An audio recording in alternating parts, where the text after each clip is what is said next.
Dear students, myself Govind Lohia और हम लोग यहाँ पर आपके क्लास 11 का केमिस्ट्री देख रहे हैं और हमने यूनिट 1 और यूनिट 2 हमने ऑलरेडी कवर किया है. Now we are on the unit 3 that is basic analytical techniques.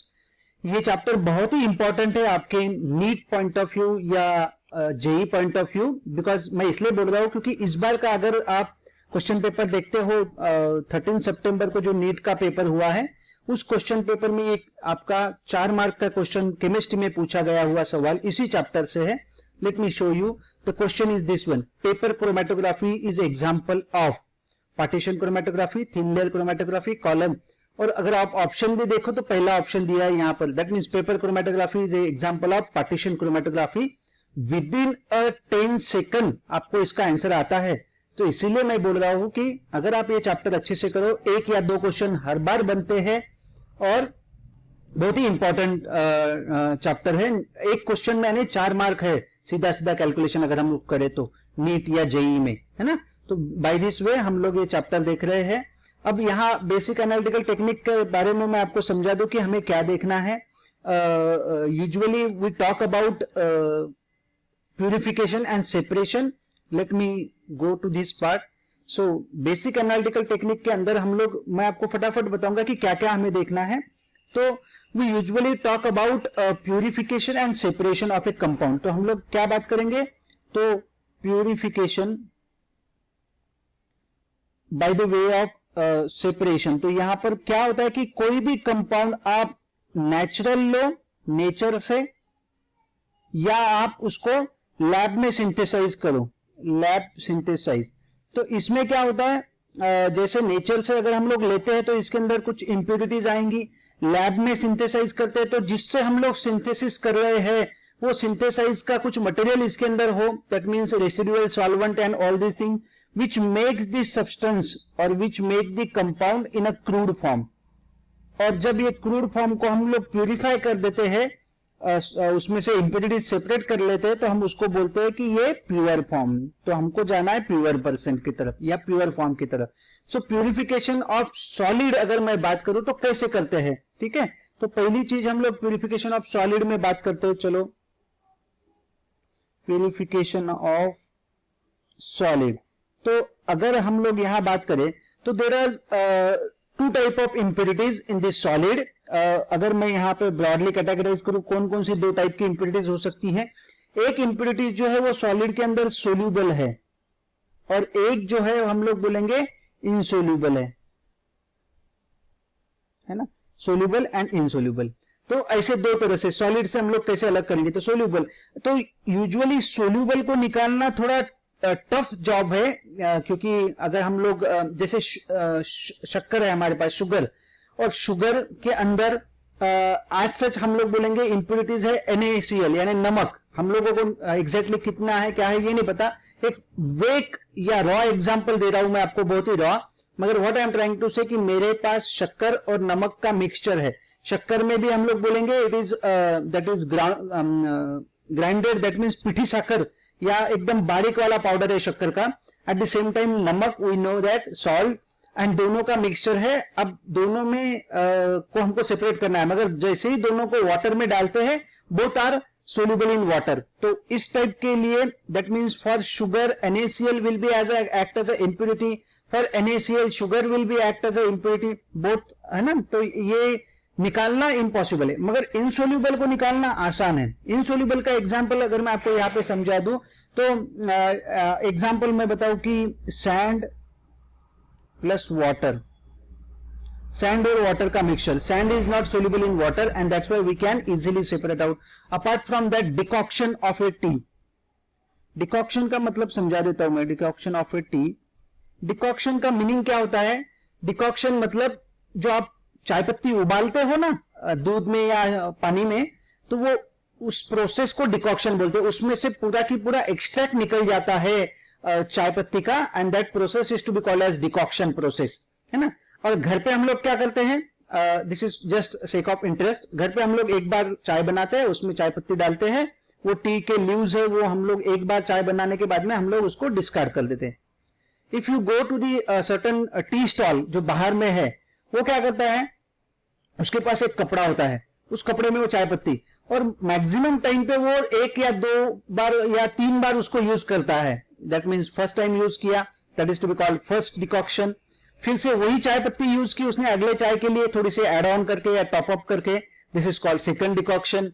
And if और कोई चाय वाला बहुत ही टिपिकल टाइप का हो तो वो तीसरी बार अगर यूज करे तो उसको हम लोग बोलेंगे तीसरी बार डिकॉक्शन किया है ना, triple decoction. This is not the point two discuss over here. हम लोग सिर्फ एक बात करेंगे, प्यूरिफिकेशन ऑफ सॉलिड में सोल्यूबल इनसोल्यूबल इंप्योरिटीज है। सोल्यूबल इंप्योरिटीज को निकालना थोड़ा डिफिकल्ट है, इनसोल्यूबल को हम लोग निकाल सकते हैं आसानी से। सैंड और water example, decoction of T is one of the example. इसमें घर की चाय का एग्जांपल ले सकते हो। इसको कैसे निकाला जाता है, तो इसको निकालने के लिए हम लोग सिंपल यूज करेंगे इनसोल्यूबल इंप्योरिटीज को, उसको हम लोग बोलते हैं फिल्ट्रेशन। बहुत ही सिंपल सी प्रोसेस यूज करते हैं फिल्ट्रेशन। फिल्ट्रेशन मतलब आपके घर में you have seen this device, this is to be called chalni, है ना। इसके थ्रू आप पत्ती पत्ती यहाँ ऊपर रह जाती है, चाय पत्ती, टी लीव्स, और you are getting a simple say tea in the cup, है ना। यहाँ पे आपको चाय मिल जाती है। बस सेम प्रिंसेस फिल्ट्रेशन का हम लोग यहाँ लगा सकते हैं with the help of filter paper या फिल्टर क्लॉथ। हम लोग ये फिल्ट्रेशन करते हैं।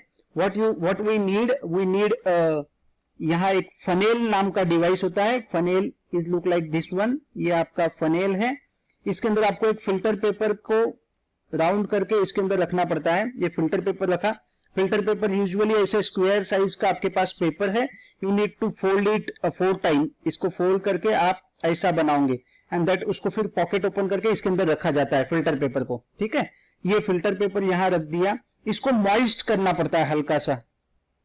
मॉइस्ट मतलब इसके ऊपर पानी की हम लोग हल्के से पानी इस पे छिड़कते हैं, मॉइस्ट करते हैं। एंड फिर हमने ये जो सैंड और वाटर का मेरे पास मिक्सचर था, इसमें सैंड है और वाटर है, that mixture is transfer from this to this.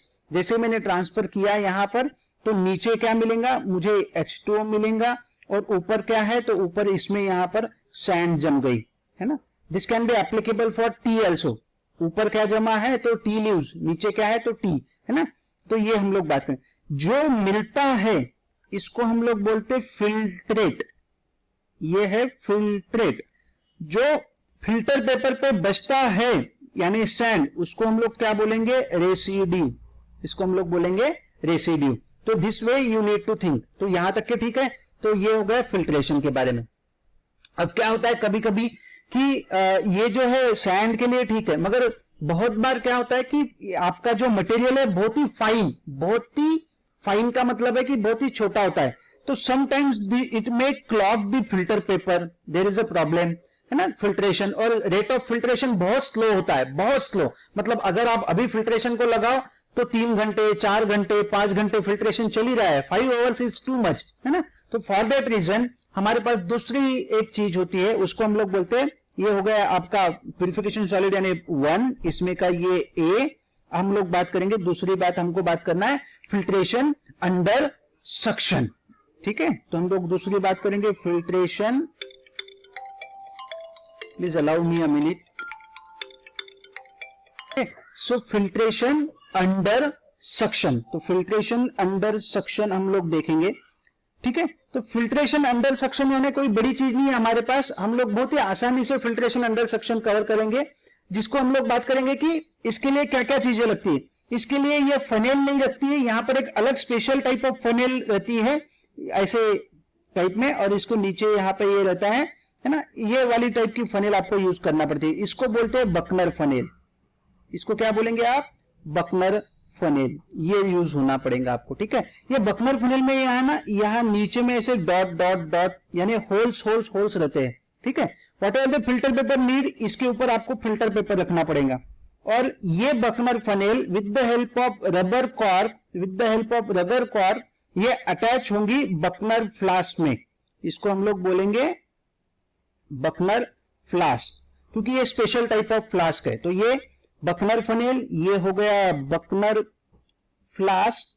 इसका नाम है बेटा, ये फनेल का नाम बकनर फनेल है, जो कि पोर्सेलिन से बनी रहती है, जिस है ना, पोर्सेलिन की बनी रहती है, ग्लास की बनी रहती है। मगर ग्लास की बनाएंगे तो इसको, क्योंकि हम लोग प्रेशर लगाते हैं सक्शन में, तो ये टफन ग्लास का रहता है, ये भी थिक वॉल्ड रहता है। ये जो फ्लास्क है, क्योंकि आप सक्शन लगाते हो तो ये भी थिक वॉल्ड फ्लास्क रहता है, क्योंकि आप इसको सक्शन कहाँ लगाओगे, यहां पर। यहां से रबर ट्यूबिंग जाती है जो कि सक्शन पंप की तरफ जाती है, सक्शन पंप की तरफ जाती है ये रबर ट्यूबिंग, ठीक है। अब इससे क्या होगा कि आपको जो फिल्टर पेपर लग रहा है वो आपने यहां लगा दिया, उसको लगाने के बाद में आपने इसके ऊपर कंटेंट डाल दिया और अब यहां सक्शन शुरू किया, तो जो भी सक्शन से प्रेशराइज करके यहां पर इस पे प्रेशर खींच के ये जो कंपाउंड है इसमें फिल्ट्रेट जल्दी आना शुरू होगा। क्या है, फिल्ट्रेट जल्दी आना शुरू होगा। और ऊपर रेसिड्यू भी कंप्लीट ड्राई मिलता है, यानी ड्राई होने में आसानी होती है। तो रेसिड्यू भी जल्दी ड्राई हो जाता है प्लस फिल्ट्रेट भी जल्दी आता है। तो this is to be called as filtration under suction and this can be applicable with the help of Buckner funnel and Buckner flask. Filtrate can be dried earlier than the previous method. As apart from that, Buckner flask हम लोग use करेंगे जो कि टफन glass का है। Hopefully यहां तक कि आपका क्लियर है, ठीक है। So this is all about the filtration. Now moving towards the next part, that is crystallization. Okay, so filtration देखने के बाद हम लोग अगला वाला पार्ट देखते हैं जो कि crystallization का है। तो ये फर्स्ट हो गया। यहां हम लोग दूसरी बात करते हैं क्रिस्टलाइजेशन के। Okay, what we need to talk about the crystallization. Crystallization के बारे में हम लोग बात करेंगे। Usually the compound made up from a one substance, है ना। तो जब भी मेड ओनली और mainly with a one substance, तो हम लोग क्रिस्टलाइजेशन के साथ जा सकते हैं, है ना। तो यहां आप वन सब्सटेंस लिख सकते हैं। कंपाउंड जो भी बन रहा है एक ही सब्सटेंस से बना हो तो हमको ज्यादा आसानी होती है, इसके लिए नहीं, ठीक है। अब क्रिस्टलाइजेशन के अंदर कुछ स्टेप्स होती है, तो वो स्टेप्स हम लोग देखते हैं। पहली स्टेप्स हम लोग बात करेंगे, पहले मैं सिंपल से वे में आपको क्रिस्टलाइजेशन क्या है ये समझा देता हूं, ठीक है। यहां आप ध्यान दो, एक मेरे पास बीकर है, ठीक है। ये बीकर के अंदर मैंने H2O लिया यानी पानी लिया और इसके अंदर मैंने क्या किया, बोरिक एसिड डाला, ठीक है, या आप बोलो तो बेंजोइक एसिड, ठीक है। दोनों भी पानी में सोल्यूबल कम है, ठीक है, मैं डाला बोरिक एसिड या बेंजोइक एसिड डाला, कोई भी एक, है ना। और इसके अंदर इंप्योरिटीज थी, वाटर जो भी इंप्योरिटीज है, कुछ सोल्यूबल है कुछ इनसोल्यूबल है, ये इंप्योरिटीज इसके अंदर है। मैंने इसके अंदर डाला और ये सोल्यूबल किया। कहां पर किया, तो रूम टेम्परेचर पे, ठीक है। फिर मैंने क्या किया, इस सॉल्यूशन को मैंने हीट किया, है ना। इसी सॉल्यूशन को मैंने फिर से हीट किया, यानी मैंने बीकर लिया, उसमें पानी लिया, उसमें बेंजोइक एसिड डाला। एक टाइम के बाद में बेंजोइक एसिड जाना बंद हो गया, फिर मैंने इसको हीट किया और हीट करने के बाद में मैंने उसमें एड ऑन बेंजोइक एसिड डाला। तो व्हाट आई एम सेइंग कि थोड़ा सोल्यूबिलिटी बढ़ते गई और एक टाइम आने के बाद में हम लोग रुक गए, ठीक है। उसके बाद में मैंने इसको हॉट कंडीशन में ही फिल्टर किया, हॉट कंडीशन में ही मैंने इसको फिल्टर किया। हॉट कंडीशन में फिल्टर करने के बाद में क्या होगा, जो फिल्ट्रेट मिलेगा नीचे में, है ना, और जो रेसिड्यू रहेगा, तो रेसिड्यू में जो रहेंगी वो इनसोल्यूबल इंप्योरिटीज जो है वो ऊपर रह जाएंगी। इनसोल्यूबल इंप्योरिटीज, जो सोल्यूबल इंप्योरिटीज है वो इसमें हॉट में आ जाएंगी, है ना, इसके अंदर सोल्यूबल इंप्योरिटीज। मगर क्या होगा, जैसे जैसे कंपाउंड ठंडा होगा, जैसे जैसे वो वाटर ठंडा होते जाएगा, मेरा बेंजोइक एसिड या बोरिक एसिड उसमें क्रिस्टलाइज होना शुरू हो जाएगा, क्रिस्टलाइज। और ये क्रिस्टल्स जो रहेंगे वो pure and pure benzoic acid के ही रहेंगे और वो फिर हम लोग फिर से दूसरी बार इसको फिल्टर करेंगे तो निकल जाएगा। तो ऐसी स्टेप्स होना चाहिए। तो पहली स्टेप्स क्या है इसके अंदर, पहली स्टेप है preparation of saturated solution, preparation of saturated solution. तो सैचुरेटेड सॉल्यूशन कैसे बनाएगा, with the help of heat. आप क्या करोगे, हीट दोगे तो हीट से सोल्यूबिलिटी बढ़ेगी और सोल्यूबिलिटी बढ़ने के बाद में आप क्या बोलोगे उसको कि हीट से सोल्यूबिलिटी बढ़ी and that's why solution saturated बना with the help of heat. Saturated solution बनाने के लिए अलग अलग टेक्निक है, उसमें से हमने हीट का यूज किया। नाउ फिर हम लोग क्या करेंगे दूसरे इसमें, उसको हॉट फिल्टर करेंगे, हॉट फिल्ट्रेशन। तो हॉट फिल्ट्रेशन में क्या होगा, ये वाली चीज होगी, इनसोल्यूबल इंप्योरिटीज निकल जाएंगी, ठीक है। फिर हम लोग क्या करेंगे उसको, ये सी वाली स्टेप में फिल्ट्रेट को, जो नीचे आया है फिल्ट्रेट, ये फिल्ट्रेट को हम लोग करेंगे कूलिंग, फिल्ट्रेट कूलिंग, है ना। इसमें क्या होगा, इस वाले स्टेप में आपका होगा, इस वाले स्टेप में आपका क्रिस्टल ग्रोथ या क्रिस्टलाइजेशन इस वाले स्टेप में हो रहा है, ठीक है। एंड लास्ट वन डी क्या होगा, फिल्ट्रेशन, फिर से फिल्ट्रेशन। अब फिल्ट्रेशन में क्या होगा, अब सोल्यूबल इंप्योरिटीज भी अलग हो जाएंगी, अब सोल्यूबल इंप्योरिटीज भी अलग हो जाएंगी। अब यहां पर खास बात क्या है ये मैं बताता हूं कि ये जो फिल्ट्रेट है इसको बोला, जिससे हम लोग क्रिस्टलाइजेशन हो जाता है, और बचा हुआ जो फिल्ट्रेट है उसको क्या नाम है, उसका नाम पूछा जाता है आपको एग्जाम में। It is to be called mother liquor, ठीक है, उसको हम लोग मदर लिक्वर बोलेंगे। तो ये पूछा जाने वाला सवालों में से एक सवाल है। तो फिल्ट्रेशन हमने बात की, मदर लिक्वर किसको बोलते हैं, ठीक है। नाउ इसी के आगे का क्रिस्टलाइजेशन का ये हम लोग बात करते हैं, ए हो गया।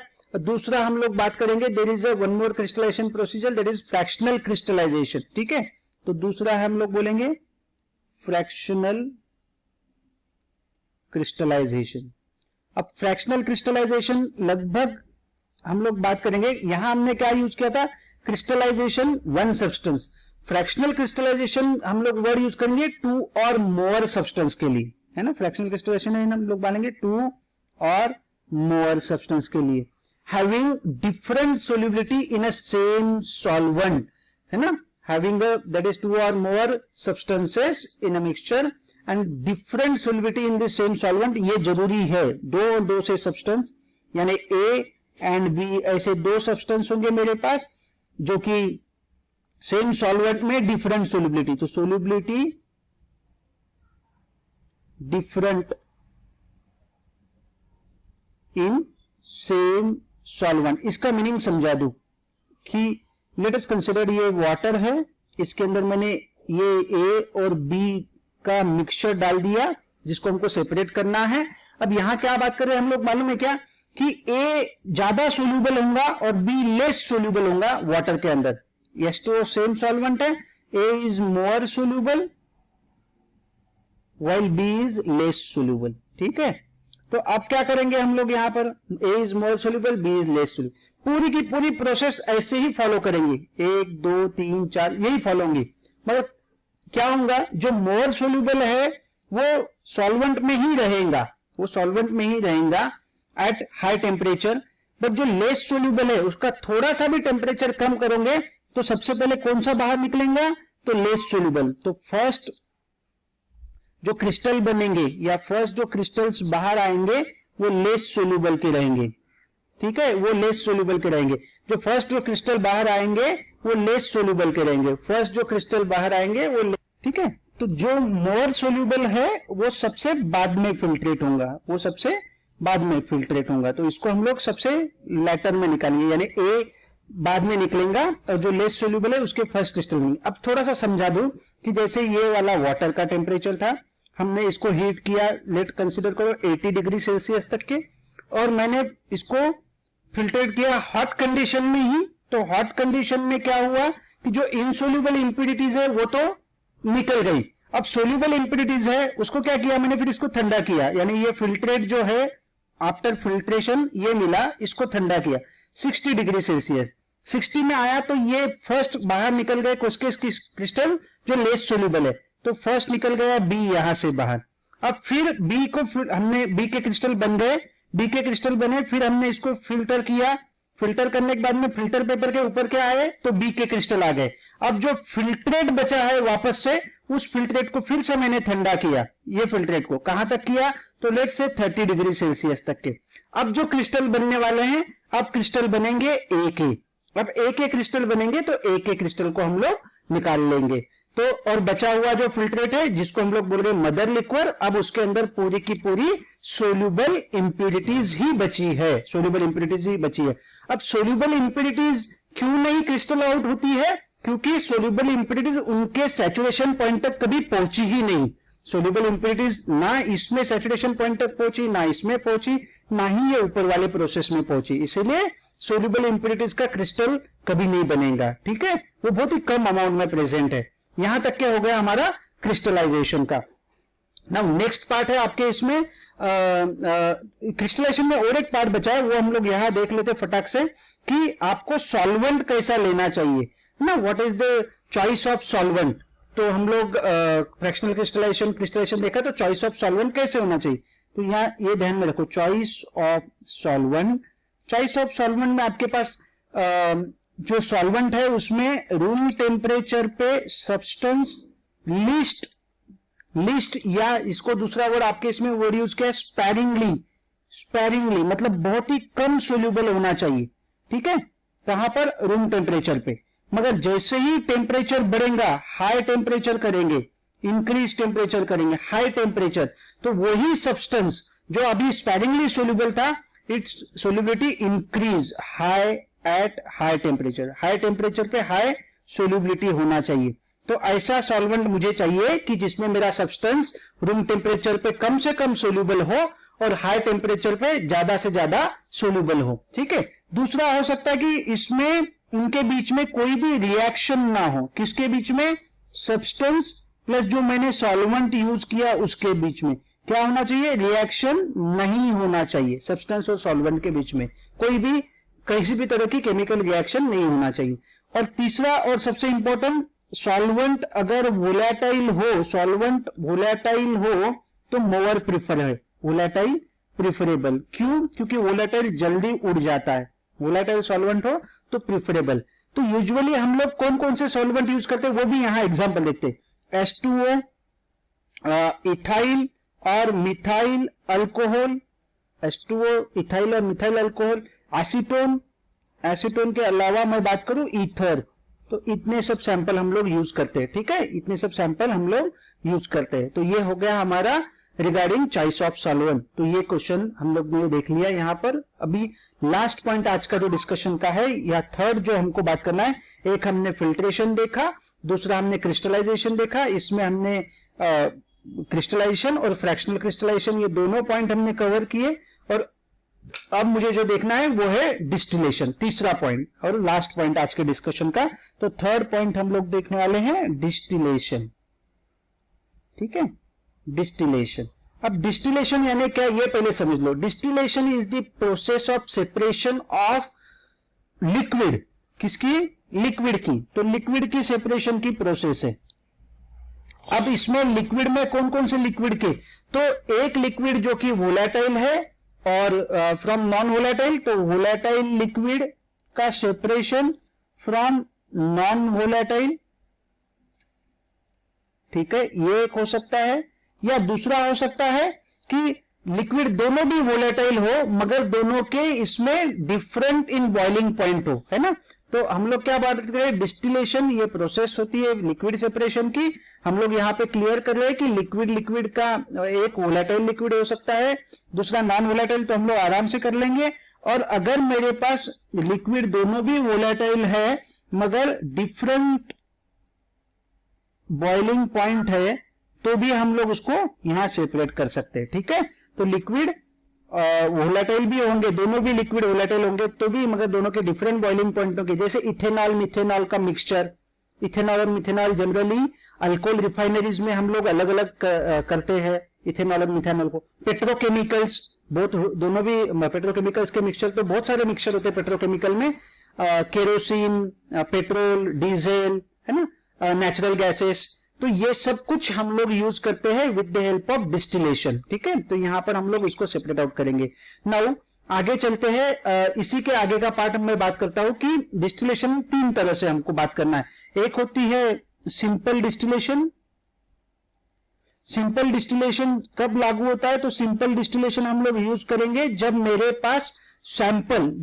पास सैंपल का that means there is a huge difference between the boiling point or distinct difference between the boiling point of two liquid, जो दो लिक्विड है उनके बॉइलिंग पॉइंट में काफी बड़ा डिफरेंस है, तब जाके हम लोग सिंपल डिस्टिलेशन यूज कर सकते हैं।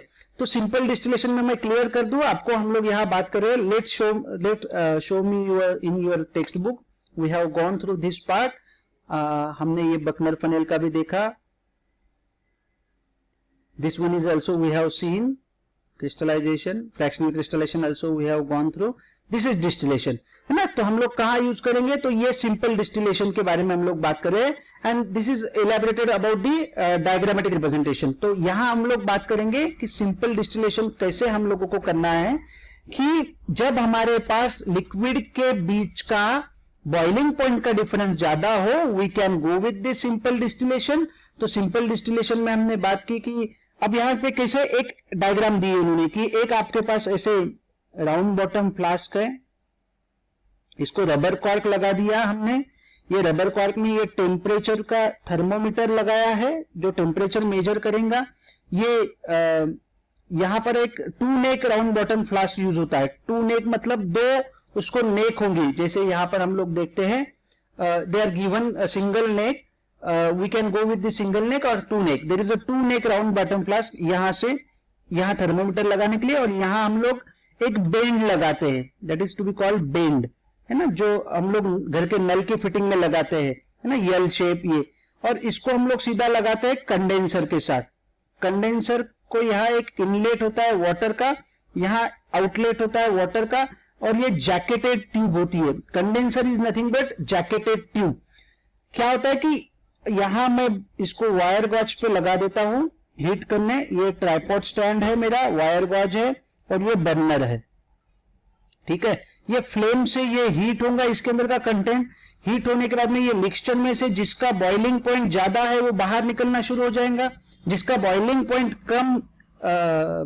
जिसका बॉइलिंग पॉइंट कम है वो जल्दी बाहर निकलेगा, जिसमें जो 80 डिग्री पे बॉइल हो रहा है वो निकल जाएगा, और जो 100 या 110 पे होता है वो यही रुकेगा। तो 80 डिग्री वाला सब्सटेंस यहां से निकलना शुरू हो जाएगा। तो वेपर फॉर्म में निकलने के बाद में वो वेपर कंडेंस करना जरूरी है इसके अंदर कंडेंसर में, और वो कंडेंस होंगी विद द हेल्प ऑफ ये जैकेटेड ट्यूब, जिसको हम लोग बोलते हैं कंडेंसर। इसको हम लोग क्या बोलते हैं, कंडेंसर। तो ये कंडेंसर, और फिर यहां से एक फिर से बेंड लगा के हम लोग उसको कलेक्ट करते हैं कोनिकल फ्लास्क के अंदर, ड्रॉप बाय ड्रॉप ये हमारे पास आना शुरू हो गया। तो से इसके अंदर ए और बी है। ए का बॉइलिंग पॉइंट कम है, बी का बॉइलिंग पॉइंट ज्यादा है, ठीक है। तो ये ध्यान में रखो, जिसका बॉइलिंग पॉइंट कम, ये मीट वालों का सवाल है, बॉइलिंग पॉइंट कम मतलब वेपर प्रेशर ज्यादा। जिसका वेपर प्रेशर ज्यादा होगा वो फटक से बाहर निकलेगा, बॉइलिंग पॉइंट कम है। जैसे कि पेट्रोल का एक ड्रॉप डालो फटक से उड़ जाता है, मतलब उसका वेपर प्रेशर बहुत ज्यादा है और बॉइलिंग पॉइंट बहुत कम है, ठीक है। बॉइलिंग पॉइंट जिसका ज्यादा उसका वेपर प्रेशर बहुत ही कम, है ना। तो ये नीट वालों के लिए ध्यान में रखो, ठीक है। तो यहां निकलना शुरू हो जाएगा एक। तो पहले कौन सा निकलेगा बाहर, जिसका बॉइलिंग पॉइंट कम है, वेपर प्रेशर ज्यादा है, यानी ए बाहर निकल जाएगा।